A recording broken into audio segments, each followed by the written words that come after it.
जय माँ वैष्णो, जय माँ शेरावाली। आज मैं आप सबके लिए भक्त श्रीधर की कथा लेके आई हूँ। माँ वैष्णो देवी की कथा, जो कि उनके प्रिय भक्त श्रीधर से जुड़ी हुई है।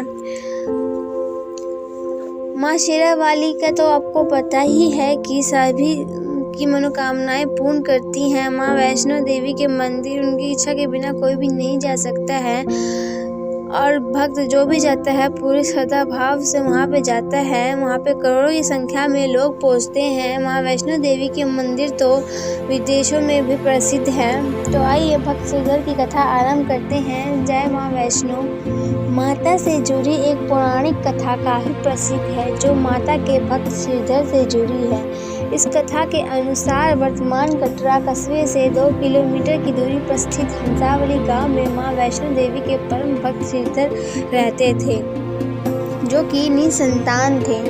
संतान न होने का दुख उन्हें पल पल सताता था। इसलिए एक दिन नवरात्रि पूजन के लिए कुंवारी कन्याओं को बुलाया गया। अपने भक्त को आशीर्वाद देने के लिए मां वैष्णो भी कन्या वेश उन्हीं के बीच आ बैठी। पूजन के बाद सभी कन्याएं तो चली गई, पर मां वैष्णो देवी वहीं रही और श्रीधर उसे बोली, सबको अपने घर भंडारे का निमंत्रण दे आओ। श्रीधर अब पहले तो कुछ दुविधा में पड़ गया। एक गरीब इंसान इतने बड़े गांव को भोजन कैसे खिला सकता है, लेकिन कन्या का आश्वासन पर उसने आसपास के गांव में भंडारे का संदेश पहुंचा दिया। साथ ही वापस आते समय बीच रास्ते में श्रीधर ने गुरु गोरखनाथ व उनके शिष्य बाबा भैरवनाथ को भी भोजन का निमंत्रण दे दिया। श्रीधर ने इस निमंत्रण से सभी गांव वाले अचंभित थे।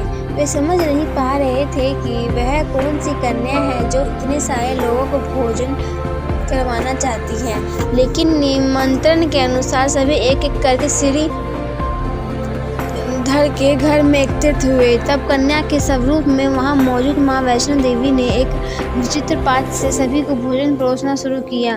भोजन परोसते हुए जब वह कन्या बाबा भैरवनाथ के पास गई, तो उसने कन्या से वैष्णव खाने की जगह मांस भक्षण और मदिरा पान मांगा, लेकिन यह तो संभव नहीं था। फलस्वरूप कन्या रूपी देवी ने उसे समझाया कि वह ब्राह्मण के यहाँ का भोजन है, इसमें मांसाहार नहीं किया जा सकता। किंतु भैरवनाथ तो हट करके बैठ गया और कहने लगा कि वह तो मांसाहार भोजन ही खाएगा।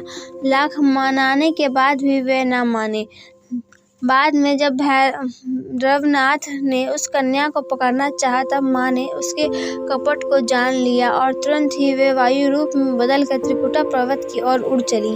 भैरवनाथ भी उनके पीछे गया। कहते हैं, जब मां पहाड़ी एक गुफा के पास पहुंची, तो उन्होंने हनुमान जी को बुलाया और उनसे कहा कि इस गुफा में 9 माह तक तप करूंगी, तब तक आप भैरव के साथ खेलें। आज्ञा अनुसार इस गुफा के बाहर माता की रक्षा के लिए हनुमान जी ने भैरवनाथ के साथ 9 माह खेले, और आज के समय में इस पवित्र गुफा को अर्धकुंवारी के नाम से जाना जाता है।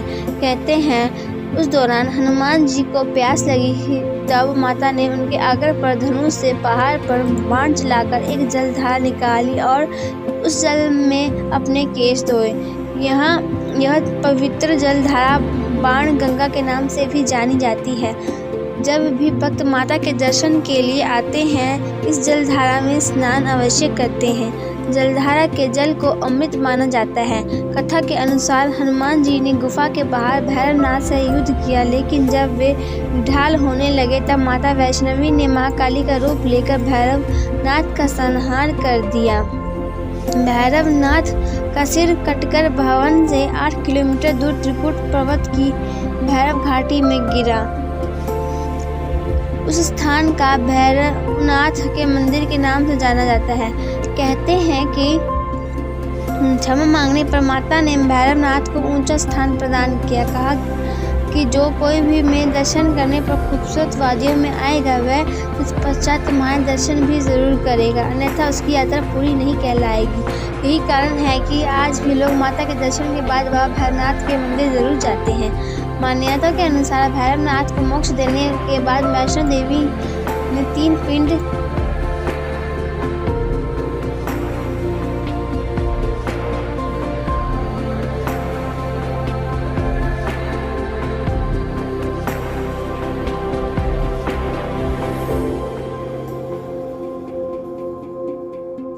जिनकी खोज करते हुए वह पहाड़ी पर जा पहुंचे। पिंडियां मिलने पर उन्होंने सारी जिंदगी विधि पूर्वक उन पिंडों की पूजा की। उनसे प्रसन्न होकर देवी उनके सामने प्रकट हुई और उन्हें आशीर्वाद दिया। तब से श्रीधर और उनके वंशज भी देवी मां वैष्णो देवी की पूजा करते आ रहे हैं। माता के इन 3 पिंडों का चमत्कारी प्रभाव भी रोचक है। यह आदि शक्ति के 3 रूप माने जाते हैं।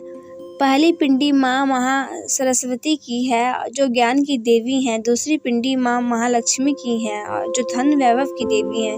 और तीसरी पिंडी मां महाकाली को समर्पित है जो शक्ति का रूप मानी जाती हैं।